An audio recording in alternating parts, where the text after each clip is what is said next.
Sophie, you hit 40 points in your career today, with one of the only defenders in this league to do that. Can you talk a little bit about what offense means to your game and how it fits in with your defense? Yeah, I think for me, getting a lot of pucks on net is a huge part of my game. I mean, try and use my shot whenever I can to generate rebounds and generate chances. And I think just as an overall thing, starting from great defense in the D zone, it's easy and nice to move pucks up and jump into the transition game to hopefully generate some offense for our team. Yeah, I think that I think I kind of caught them and us in a change, and I just wanted to kind of drive through the neutral zone and then drive across the blue and see who I could take with me, and I kind of took both of them with me, and I knew that I was in the prime scoring area, I needed to get the puck on net, and so that's what I tried to do. And off after the overtime goal, what did the ref tell you about the missed slash in the overtime? He didn't really want to have a conversation, and he told me that I dropped my stick.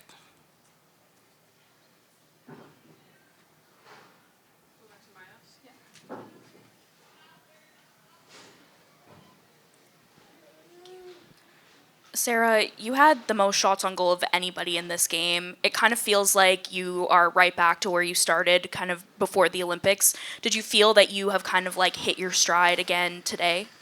Yeah, I think that the biggest thing for me is I feel like I'm moving up and down the ice very well. I think that that's something that I really did focus on in the off season, and even through my injury this year, like I was skating a lot, and so I think that that's been my biggest focus. And so when I'm moving my feet, that's usually when I'm putting myself in good positions to get shots, create those second chance opportunities. And so I think that the job of really our line is to get to the inside and put pucks on net and put them in the back of the net. Sarah, it's Carol Schramm from the Hockey News. Didn't get the result that you were hoping for today, but overall, can you just tell us what you thought about the team's effort? Obviously, strong start, great numbers on the shot clock, and I thought that the team's urgency really kicked up in the third period in terms of trying to get pucks on net and try to make some scoring happen. Yeah, we've had a lot of time here at home these last few weeks, and so we've been working on a lot of things. But I was really impressed with our compete level and our fight. I thought that we talked about it in the locker room, there were a lot of dominant stretches for us in that game, and it was unfortunate that the game didn't go the way that we wanted it to. But at the end of the day, like, we have to find ways to win in these hockey games. Like, regardless of how dominant we are, that doesn't show up in the standings, and so we need to find ways to get bucks in the back of the net. Millie Rivers, Offside News Co. Alongside with the missed slash in overtime, there were a few moments that the crowd and definitely some felt that were missed calls and missed opportunities.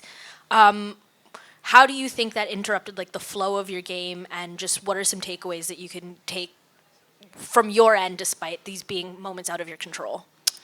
Yeah, I mean, I felt like the game was pretty out of control today from puck drop, and I don't think it ever got under control. I think that as we went through the game, everybody's skating around not really knowing what a penalty is, and so that's kind of frustrating. I think us, the referees, nobody really knows what's a penalty, and so that gets frustrating because you go into a battle and you're like, could I get called here? Maybe. Could I not? Maybe. And so I think despite that, like, we still have to find ways to play around those things that are out of our control. Izzy Chung, the Hockey News. Your team had a pretty big 5-on-3 penalty kill partway through the game. What does that kind of do for momentum? I think it's really big for momentum. We talked about it in the locker room as we were going out because we knew we had pretty much a full 2 minutes. I think maybe it was a minute 50 or so on the 5-on-3. And so we really honed in on what we wanted to do. We wanted to be very connected. And killing a 5-on-3 is huge. Like, you can hear it on the bench anytime, the puck gets out of the zone, you get a block shot, you get a clear, you hear it, and the crowd feels that, and that fuels you. And so I thought that we used that 5-on-3 to our advantage, and we created momentum from that. Millie, again, the past 2 games in a row have been overtime losses, and this one was just on the brink of a win. How do you ensure that going into the end of regular time, you're not giving up opportunities for important standing points? Yeah, I think that it's kind of just a mindset. I think this season we've been down a goal by a lot in a game, and I think you're taking a lot more chances on pucks that you maybe could play a little bit more defensively. So I think that as a group, we kind of need to know and be aware of the game situation to know when we should back off pucks or step up on pucks, just to make sure we keep games in control when we do have the lead.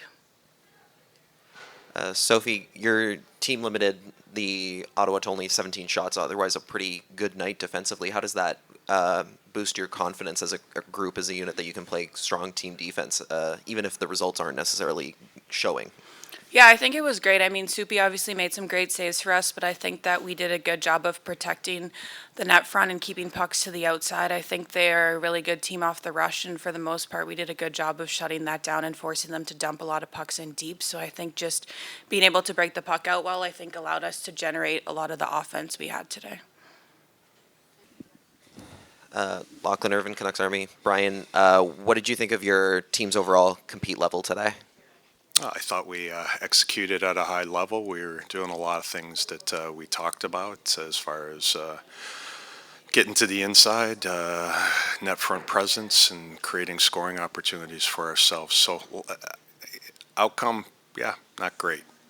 Details, execution, compete, I thought was very high for us. That was a playoff hockey feel. And when you're getting into playoff hockey, that's life. It's a bounce here, it's a bounce there. It's it doesn't always go your way when you're doing the right things.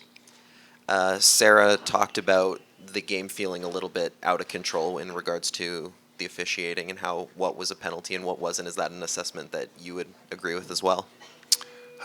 Being new to the league, I don't know what assessments they want from coaches. So it's our job to find a way to win a hockey game and to adjust to the circumstances that are presented to us. And for the most part, I thought our team did a good job of keeping their composure through some of that. Maya Smith from the Ice Garden.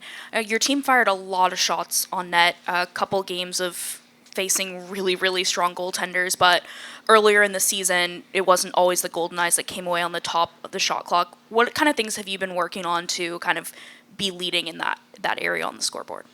Yeah, we've seen a lot of growth with our ozone movement and getting off of the wall and not being perimeter and making a point to be hard to play against offensively. So driving hard to get to the paint, making sure that we're physical with net front presence, and we always have someone kind of there at net front. And so we're seeing a lot of that. You know, we talked early on the year identity. Well, it takes time for that, but you're starting to see what we're capable of and who we are in regards to that identity.